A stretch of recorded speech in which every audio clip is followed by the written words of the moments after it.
Once again team, ituturo ko sa inyo kung paano natin gamitin yung Botchain EI and also yung mga allocation ng ating total supply ng ating token sa Caripack. Then dito na tayo sa Caripack. Tapos ay click ko lang po yung mining data. Meron tayong 210 million na total supply sa Caripack token. And also we have 42% hash rate mining output, 18% protocol post mining output, and 35% for the community revenue, then 2% the foundation, as total of 100%. And also we need to have guys is kailangan po natin siyang tingnan kung saan nanggagaling yung 42%, kung legit ba talaga siya or saan ba siya, kung meron ba siyang pundo, di ba? Ang kailangan po natin, meron pong sariling mga wallet address po nito guys. Itong hash rate, yung staking, then yung community revenue, then foundation, then yung DAO. Paano natin yan? Meron tayong sariling mga wallet address po yan guys, para ma-check po natin kung may pundo po ba. Ngayon, ang gagawin po natin, meron tayong naka-copy na po yung wallet address natin dito. Ito naman yung ito may mga copy na to, isa-send ko lang sa GC natin.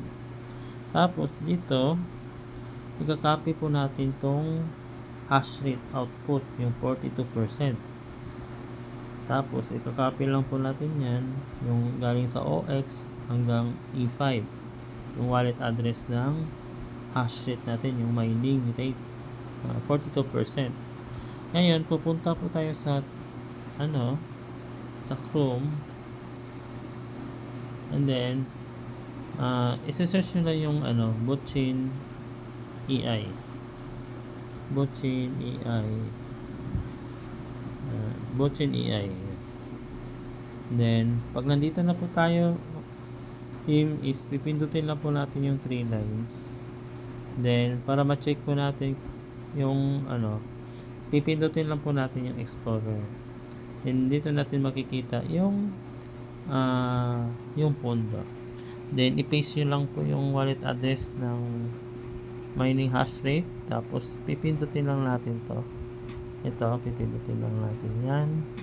Then makikita na po natin yung total of tokens, and also we have a net worth or deposit network. Meron na po tayong 5.9 million po yan. Ganon kalaki ang network ng hash rate ngayon. Yan mga transaction, nandun na po. Ang natin dito mga ka-team is yung transparency natin, transparency ng ating Caripack dito sa Botchain. Kaya also pwede din natin dyan i-check din yung itong post mining, yung staking na 18%. Mapupunta po natin dito, meron tayong wallet address din yan. Ito po yung wallet address natin, iba-iba po yan. Okay, so ito i-copy ko lang din yan. Then balik ulit tayo sa ating Botchain EI. Then i-back lang po natin siya. Then ipi-paste lang po natin dito. Paste yung Botchain EI, tapos click na natin yung address. Yan. Ngayon meron na tayong $44 million na nakapag-deposit yung mga investor natin sa staking. Kaya mapapansin nyo po, lahat po yan is counted, yung mga transaction ng blockchain natin. Kaya yan po, ito po talaga super legit na blockchain. Ano pang hinihintay nyo po guys, is yung mga hindi pa nakapag-join, just join na, kasi para maumpisahan po natin, at also we have accumulated more tokens kasi itong botchain is by September mag-shoot up to, magla-launch siya sa OKX exchanger and also Binance and other crypto exchanger na mag-shoot up ito ng mga more than $500 to $1,000. Kaya guys, kailangan natin mag-ipon ng both BOT.